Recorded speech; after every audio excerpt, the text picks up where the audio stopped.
दुर्गुण मारते नहीं है, दुर्गुण सताते हैं। दुर्गुण सताते हैं, खांसते खांसते जान नहीं निकलने देते, बुरी हालत कर देते।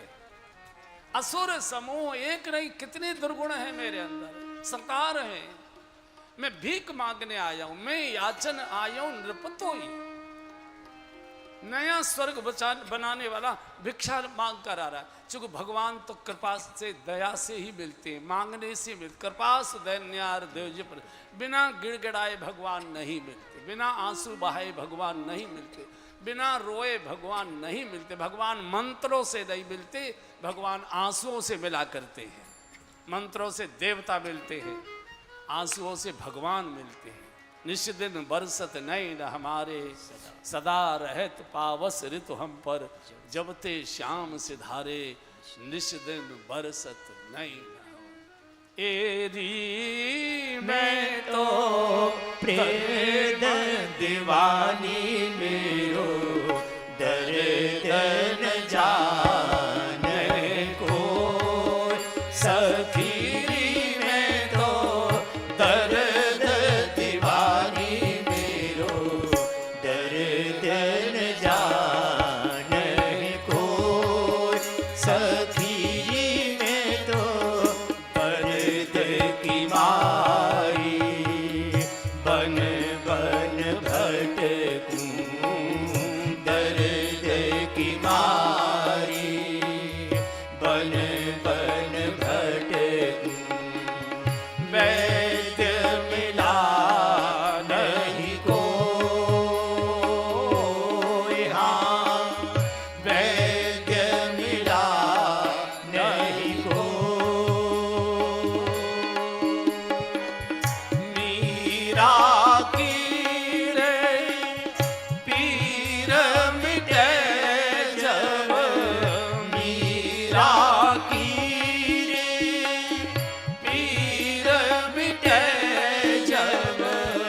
वैद्य सवरिया हो सखी, वैद्य सवरिया हो सखी। मैं तो दर्द दीवानी मेरो, दर्द न जाने को सखी।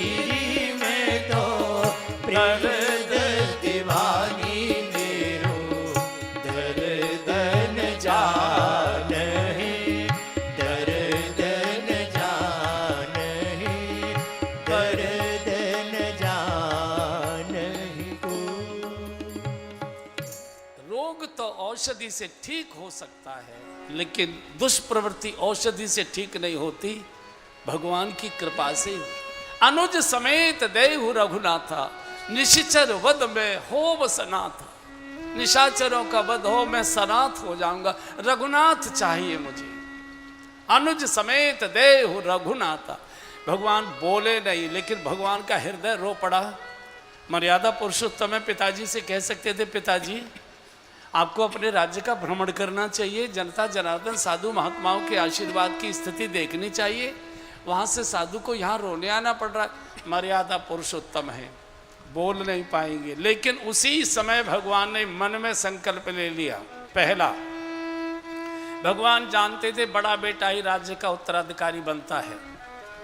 भगवान ने तय कर लिया, पहले राज्य का पैदल भ्रमण करके आऊंगा।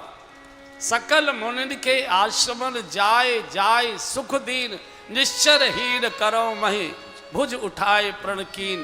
पहले राज्य में भ्रमण करूंगा कि मेरे राज्य में समस्याएं क्या हैं, उनकी प्राथमिकताएं क्या हैं, प्रायोरिटी पर कौन कौन सी समस्याओं से मुझे पहले जूझना है। एक और दूसरा उन्होंने संकल्प लिया, एक पत्नी के साथ विवाह करूंगा। एक पत्नी का जो व्रत है, जो परिपाटी कहिए, परंपरा है, ये भगवान राम से चली है। पहले शादी गद्दी से की जाती थी, शादी भोग के लिए नहीं होती थी। शादी स्टेटस संबल माना जाता था। जैसे हम में से कई बड़े परिवार के सज्जन बैठे हुए, घर में सदस्य तो 3 या 4 हैं, गाड़ी 7 खड़ी हुई है, गाड़ी 5 खड़ी हुई है, जरूरत नहीं है। आप जरूरत के लिए गाड़ी नहीं खरीदते, आप मॉडल खरीदते हैं, नया मॉडल आया है, ये संपन्नता का प्रतीक। ऐसे शादियां जो थी, दशरथ जी के कितनी रानियां थी? 750। 750 कितनी पहले बताई हमने कभी?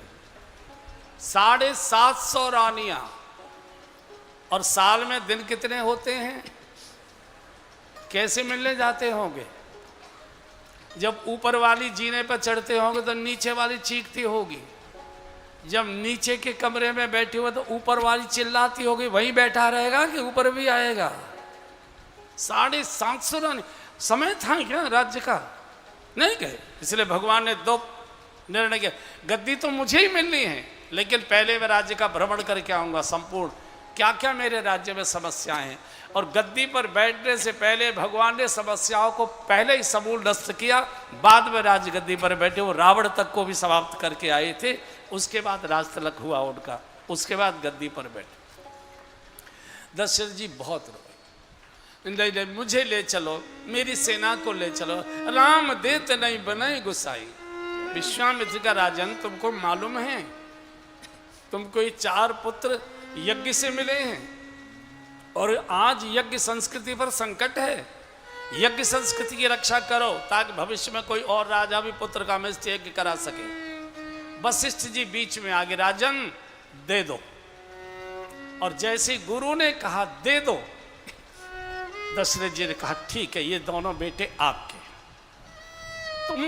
तुम मुनि पिता, आप अब इनके पिता हो गए।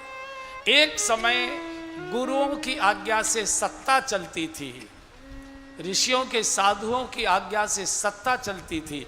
आज सत्ता की आज्ञा से साधु चल रहा है, इसलिए साधु का तेज भंग हो रहा है, साधु की तेजस्विता घट रही है, साधु आलोचना का पात्र होते जा रहा है। साधु तटस्थ चाहिए, धर्मोपदेशक चाहिए, मार्गदर्शक चाहिए।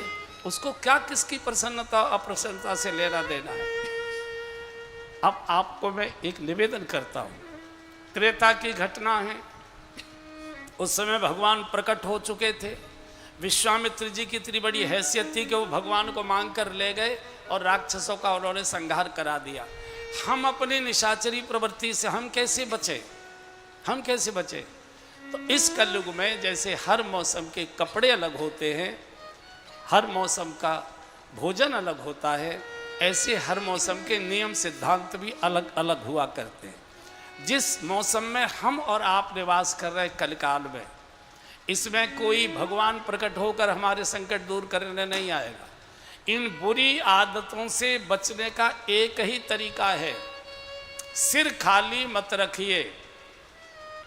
अगर मैं भौतिक दृष्टि से बोलूं तो जिसका सिर खाली रहेगा, जाड़ा आएगा, ठंड से बीमार हो गए, वर्षा होगी, स्नोफिल आदि जुकाम खांसी होगा, गर्मी में खुला रखोगे तो आपको लू लपट लग जाएगी, अनेक प्रकार के और रोग पैदा हो सकते हैं। आपने पुराने गांव के लोगों को देखा होगा, किसी का सिर खाली नहीं रहता था, कोई न कोई पगड़ी टोपी कुछ न कुछ उनके सिर पर रहता था। परम स्वतंत्र सिर पर कोई नहीं चाहिए। तो सिर पर किसको रखें? अगर कर सकते हो तो जब तक आप अविवाहित हैं, चाहे बेटा हैं चाहे बिटिया हैं, जब तक आप अविवाहित हैं, अपने पिता की इज्जत को, अपने पिता को अपने सिर पर रखिए। मैं उनका बेटा हूँ, मैं उनकी बिटिया हूँ। मेरे बाबूजी की, मेरे पिताजी की समाज में कितनी बड़ी प्रतिष्ठा है। कोई देखेगा तो क्या कहेगा? उनका लड़का, उनकी बिटिया यहाँ घूम रहे, यहाँ खड़ी है। आपको अगर हर समय अपने पिता की इज्जत का ख्याल रहा, ध्यान रहा, आपके कदम उस दिशा में जाएंगे नहीं, रुक जाएंगे। कोई भीतर से कहेगा मत जाओ, बाप की इज्जत बहुत बड़ी है, वो मुंह नहीं दिखाने लायक रहेंगे। काहे को उनके चेहरे पर कलंक लगाना चाहते हो? आपके भीतर से कोई कहेगा मत जाओ मत जाओ मत जाओ। जब आप शादीशुदा हो गए, फिर किसको अपने सिर पर रखें? बाल बच्चेदार आप हो गए, किसको रखें? छोटे बच्चों को बड़ा बना के अपने सिर पर रखिए। नहीं सर, पहले चल जाता था, पहले तो 2-4 घूंट ले लेते थे, पहले तो घूमने घामने हम बहुत बार गए, मंसूरी वगैरह, लेकिन नहीं सर, बच्चे अब समझदार हो रहे हैं, इन पर बुरा असर पड़ेगा। नहीं सर, छोटे बच्चों को बड़ा बनाकर सिर पर, उनसे डरिए, उनसे झिझकिए। मजाक भी कर रही है घर में, तो बच्चे तो अपने होमवर्क में लगे, इनको कुछ मालूम नहीं, और पत्नी को चिल्ला रहे, अरे यार सुनती नहीं हो, आओ ना। बच्चा सब सुनता है, बच्चा सब देखता है, बच्चा बहुत समझदार होता है। वो हमारी बदतमीजियों को टोकता नहीं है। वो जरा सी गलती करता तो आप टोकते हैं, पापा को ऐसे बोलते हो, मम्मी को ऐसे बोलते हो। उसको पुरानी बात आती है याद, मेरी दादी जी को कैसे बोला करते थे, मेरे बाबा जी को कैसे बोला करते थे। तो बच्चों को अपने सिर पर रखिए, और जब आपकी आयु 40-45 वर्ष पार हो जाए, व्यक्ति दो समय बिगड़ता है, या तो 14-15 वर्ष की आयु में बिगड़ता है, या 45 वर्ष की उम्र के ऊपर बिगड़ता। अब हमको कौन टोकेगा? उस समय अपने गुरु को अपने सिर पर रखिए कि मैं उनके चरणों में बैठता हूँ, उनका आशीर्वाद मेरे ऊपर है, उनकी कृपा की छत्र छाया में हूँ। मेरे आचरण व्यवहार के बारे में मेरे गुरुजी सुनेंगे, मैं कैसे मुंह दिखाऊंगा?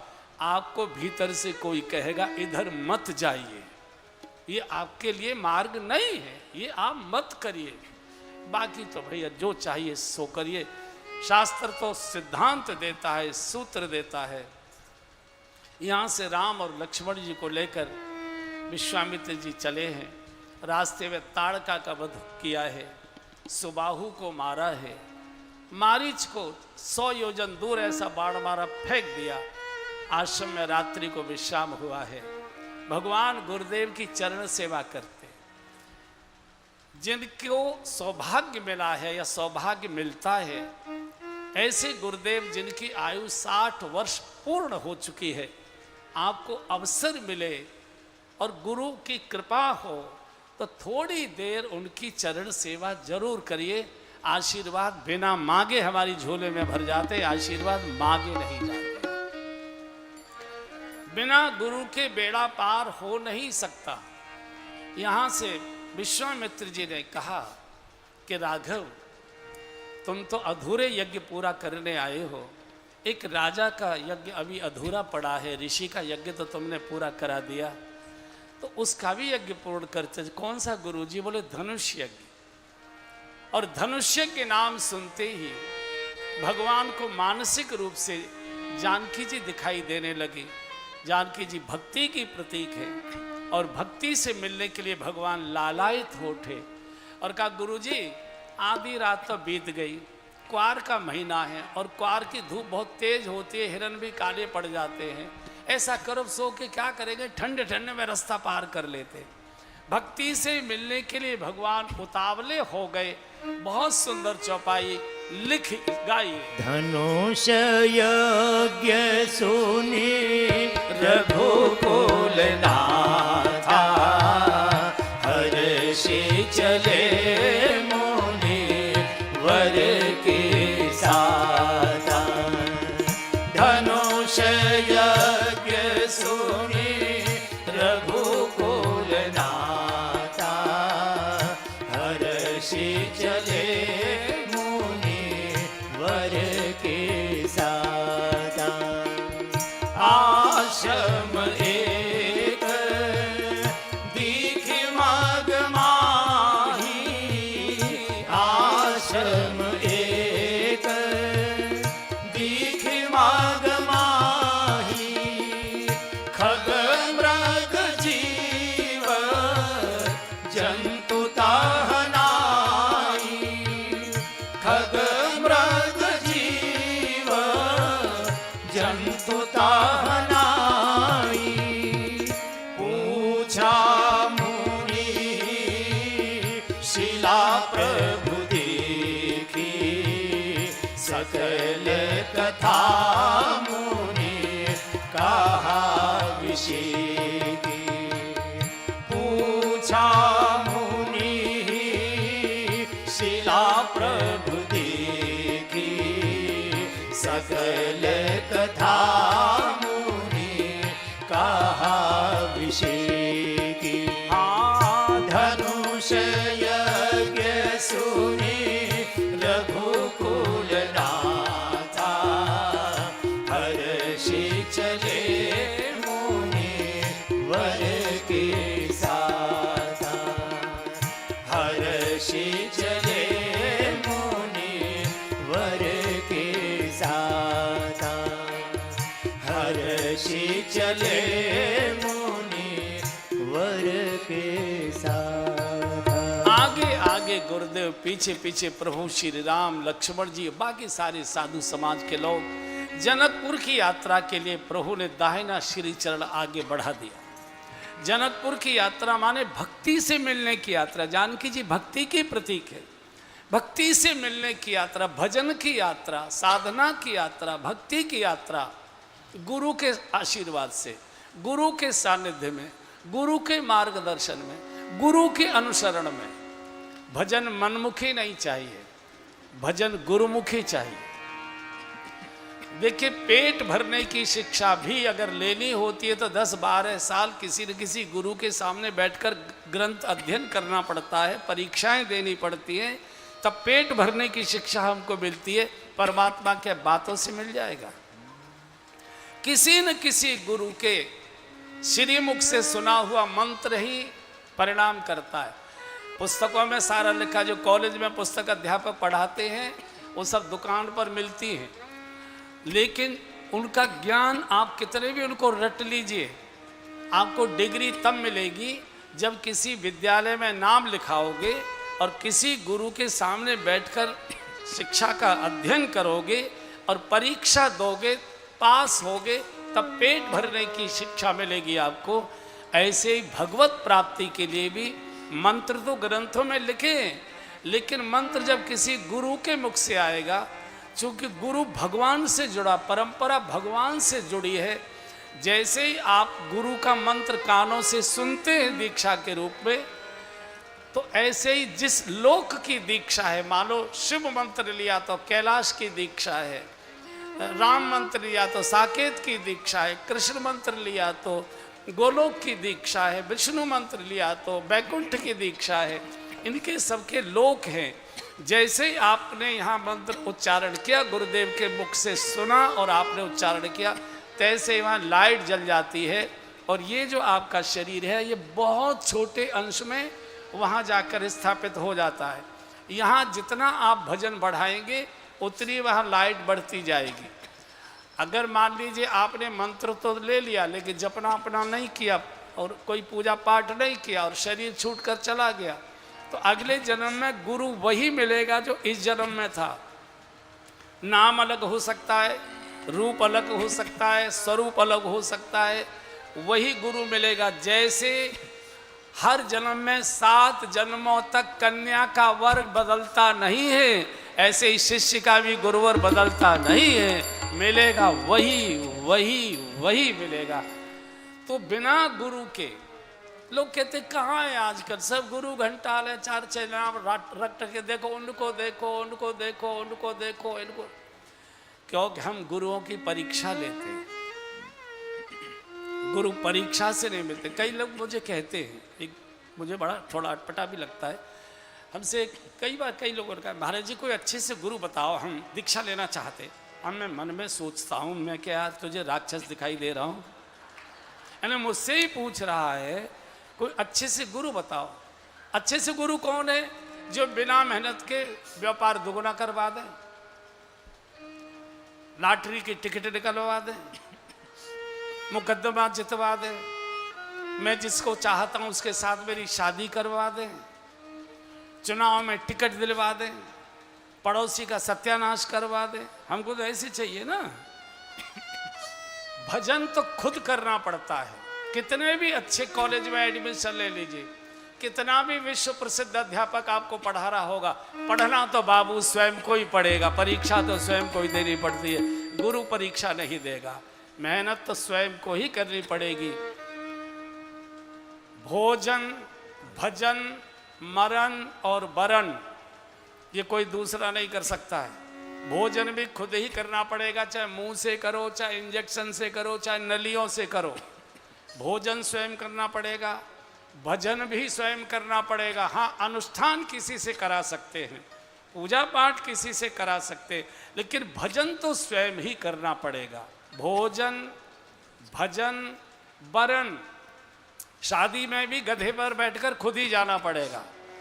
ये नहीं कह सकते भैया मैं तो जरा व्यस्त हूं, यार तू चला जा जरा मेरी पत्नी को ब्याहला, जाना खुद ही पड़ेगा।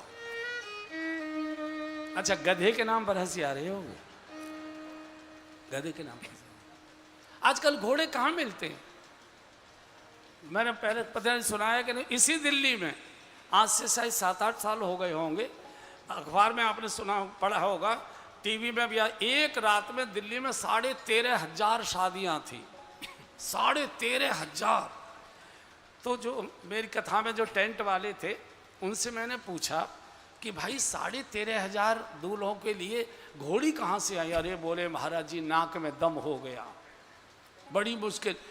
कुछ मिलिट्री वालों से लिए, कुछ पुलिस वालों से लिए, कुछ जो शौकीन रखते थे आसपास के उनसे लिए, तांगे वालों से लिए, जो इक्का तांगा चलाते हैं ना उनसे लिए, फिर भी मुश्किल से 3-4-5 हज़ार इकट्ठे हो पाए हमने। फिर बोले जो आसपास जेवर आदि के चारों ओर भट्टे चलते हैं तो ईंट ढोने वाले गधे लेके आए, फिर खच्चर। तो मैंने कहा यार दूल्हा गधे पर बैठ कर गया। तब बहुत धीरे से कहा महाराज जी शादी भी तो यही करते हैं। यहाँ की बात नहीं कह रहा हूं मैं, तो उनकी कह रहा हूं जो उन्होंने कहा। तो बिना गुरु के बेड़ा पार नहीं। गुरु तो चाहिए, गुरु बिनु भावनिधि तरहि न कोई, गुरु बिनु भावनिधि तरहि न कोई, जो विरंचि शंकर सब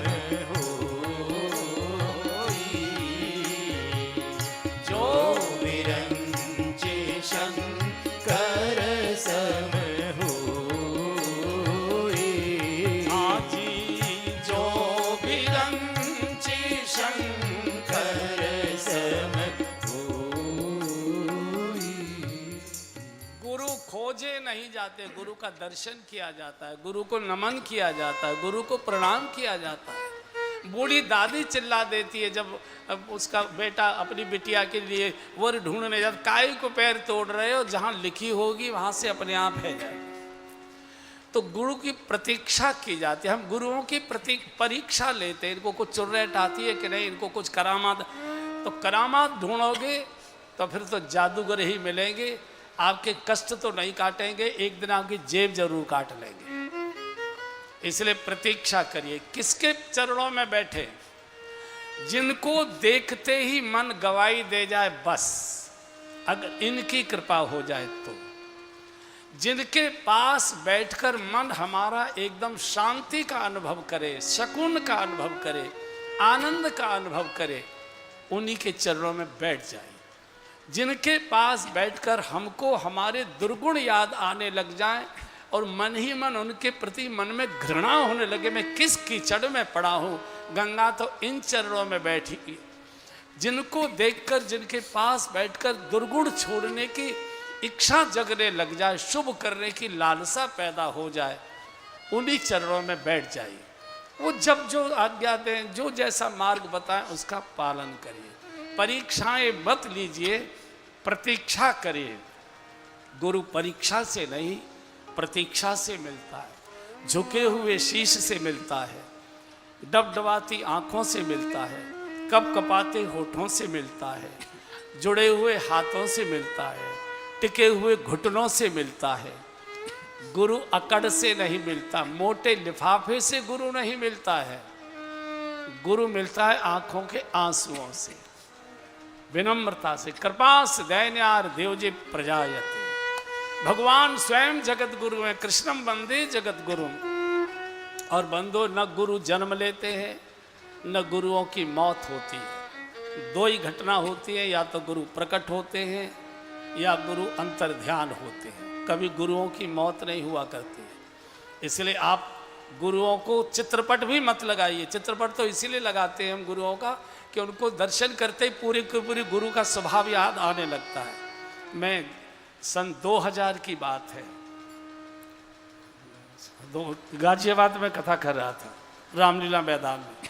उस समय विवेकानंद जी का जो भाषण हुआ था शिकागो में सर्वधर्म सम्मेलन में, तो उसकी 100वीं जयंती मनाई गई थी। आप कल्पना करिए, उस व्यक्ति के भाषण की शताब्दी सारे विश्व में मनाई गई थी। क्या गजब का व्यक्ति रहा होगा विवेकानंद जी। तो वहाँ रथ चल रहा था एक साहित्य लेकर, तो उस रामलीला मैदान में भी आया। तो एक अखबार छपता है पंजाब केसरी, उसने विवेकानंद जी पर एक विशेषांक छापा था। तो मैंने भी लिया, वो मुझे भी किसी ने भेंट किया। तो मैं जब आवास पर रुका था, रवि जी मोहित जी के यहाँ मैं रुका हुआ था, तो मैंने देखा तो उसमें शिकागो के एक फोटोग्राफर का एक संस्मरण छपा था। उसमें उसने लिखा है संस्मरण में कि उस धर्म सम्मेलन में फोटोग्राफी के लिए मैं भी गया हुआ था। तो मेरे पिताजी गए, मेरे दादाजी गए थे और मैं छोटा बच्चा था, तो मैं भी साथ गया था। तो मेरे दादाजी सबके फ़ोटो खींचते थे जो भी डाइस पर आकर बोलते थे, फिर शाम को उनको साफ करके उनके आवास पर देने जाते थे। विवेकानंद जी का भी फ़ोटो मेरे दादाजी ने खींचा, साफ करके वहाँ देने गए। तो मेरे दादाजी ने विवेकानंद जी से कहा कि आज हमने सबके फ़ोटो लिए, आपका भी लिया है, हम लेकर आए हैं। हम देख रहे थे जब आप बोल रहे थे डाइस पर, तो एक बूढ़े सज्जन, बहुत छोटी छोटी उनकी सफ़ेद सी दाढ़ी थी, ऐसे हाथ उठाए आपके पीछे खड़े थे। फोटो तो हमने उनका भी लिया हुआ है, लेकिन मैं चाहता था कि पास जाकर उनका पूरा का पूरा चित्र लूं, लेकिन मैं जब चढ़ा तो वो गायब हो गए। वो कौन थे? तो विवेकानंद जी ने कहा वो फोटो दिखाओ तो पहचाने। और फोटो दिखाया तो दिखाई दिया स्वामी रामकृष्ण परमहंस खड़े हुए थे, पीछे हाथ खड़ा थे। और आपको जानकारी होगी कि शिकागो के सम्मेलन के समय शारदा माँ तो जीवित थी, परमहंस जी शरीर छोड़ चुके थे। कहने का अर्थ है कि गुरुओं की कभी मृत्यु नहीं होती, भगवान की जैसे मृत्यु नहीं होती। भगवान प्रकट होते हैं और अंतर्ध्यान होते हैं, ऐसे गुरु प्रकट होते हैं और अंतर्ध्यान होते हैं। गुरु कभी शिष्य को छोड़ते नहीं है। बेटा माता पिता को छोड़कर अलग जाकर रह सकता है, लेकिन नालायक से नालायक बेटे को भी माता पिता नहीं छोड़ते। मरने से पहले सारी संपत्ति उसी नालायक को देकर जाते हैं। गुरु भी वही होते हैं। शिष्य छोड़ सकता है। भगवान से मिलाने का अगर कोई एकमेव साधन है तो परम गुरु। राम मिला वनहार परम गुरु, राम मिला वनहार परम गुरु, राम मिला वनहार परम गुरु, राम मिला वनहार परम गुरु, राम मिला वनहार परम गुरु, राम मिला वनहार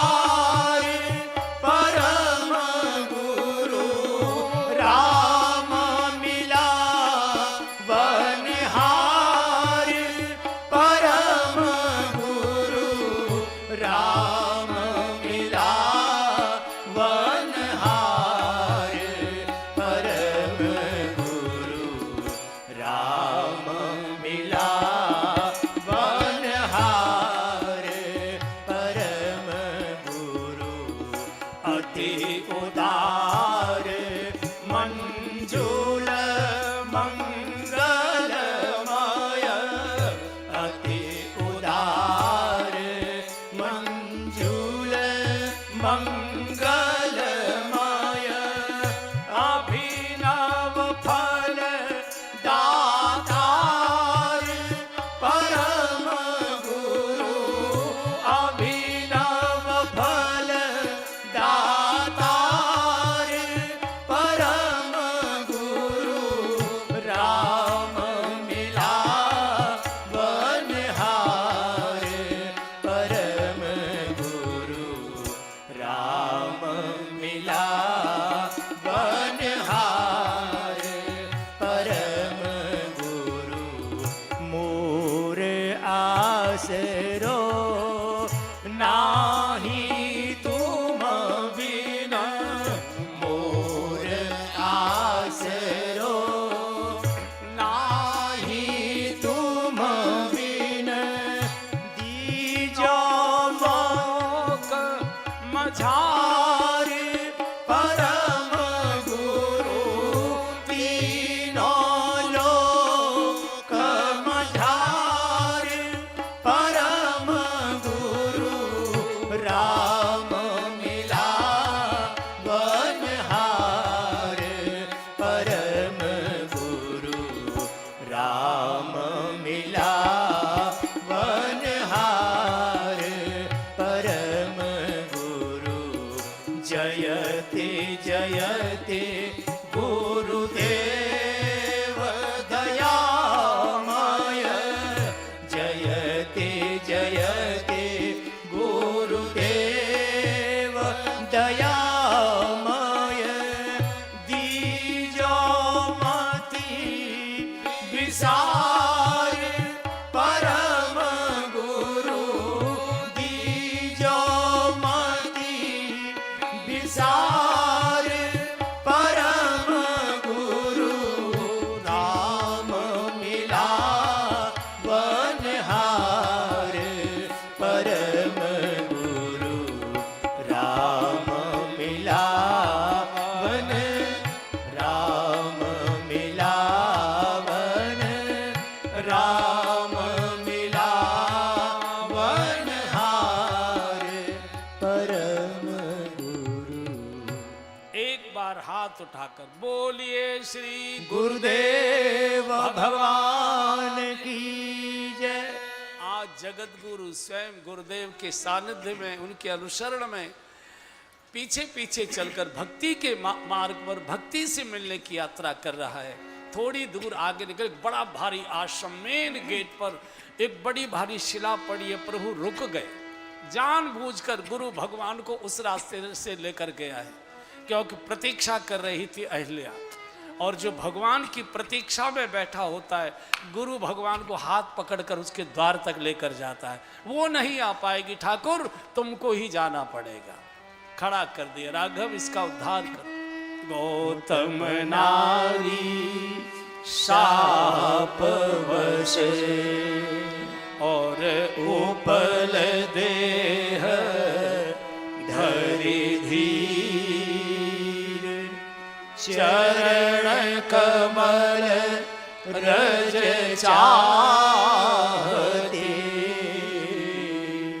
अब कृपा करहूं रघुवीर। भगवान केवल कृपा ही करना जानते और उनको कोप तो आता ही रहे। राघव कृपा करो, तुम्हारे चरणों की पावन रज की आकांक्षा में पड़ी है पथराई बहुत लंबे समय से प्रतीक्षा, और भगवान प्रतीक्षा से ही मिलता है। हम भगवानों की भी परीक्षा लेते हैं। जिस मंदिर के बारे में सुन लिया है कि यहाँ माथा टेकने से मनोकामनाएं पूरी हो जाती है, हम मारामारी करते हैं भीड़ की, और अपने मोहल्ले के गली के मंदिर में सालों साल नहीं जाते हैं। चलो गली मोहल्ले में मत जाओ, अपने घर के ठाकुर जी से भी प्रणाम करने की हमारे पास फुर्सत नहीं है। ये भक्ति की, ये बुद्धि की प्रतीक है अहिल्या, और बुद्धि किसी की भी विचलित हो सकती है। इतने बड़े तपस्वी ऋषि की पत्नी बुद्धि, उसकी भी बुद्धि भोग के प्रति आकर्षित हो गई। लेकिन अहिल्या ने एक अच्छी बात की, जो अपराध किया वो छुपाया नहीं। पति आए, सीधा सीधा बोल दिया, ऐसा ऐसा हो गया, मेरी बुद्धि पर पत्थर पड़ गए। कह दे ना यार, क्या बताऊं, उस समय मेरी बुद्धि पर ऐसा पत्थर पड़ा, समझ में ही नहीं आया कुछ। पत्थर आ गए माने विवेक शून्य हो गया, विवेक शून्य हो गया। और पाप को जितना छुपाया जाता है, पाप उतना भारी होता जाता, थोड़ी गूंज कम करो, पाप उतना भारी होता जाता है। और पुण्य को जितना छापा जाता है, गाया जाता है, पुण्य उतना क्षीण होता जाता है। लेकिन 10 रुपए 100 रुपए का ही दाम देकर आएंगे, जब तक नाम नहीं बोलेगा तब तक उसे चैन नहीं पड़ेगा। और बड़े से बड़ा पाप करके आएंगे, दुनिया से छुपाएंगे, किसी को पता न लगे। पाप छुपाने से भारी होता है और पुण्य गाने से हल्का होता है। ये बुद्धि की प्रतीक है। ये हमारे लिए उन्होंने मार्गदर्शन के लिए लीला की है।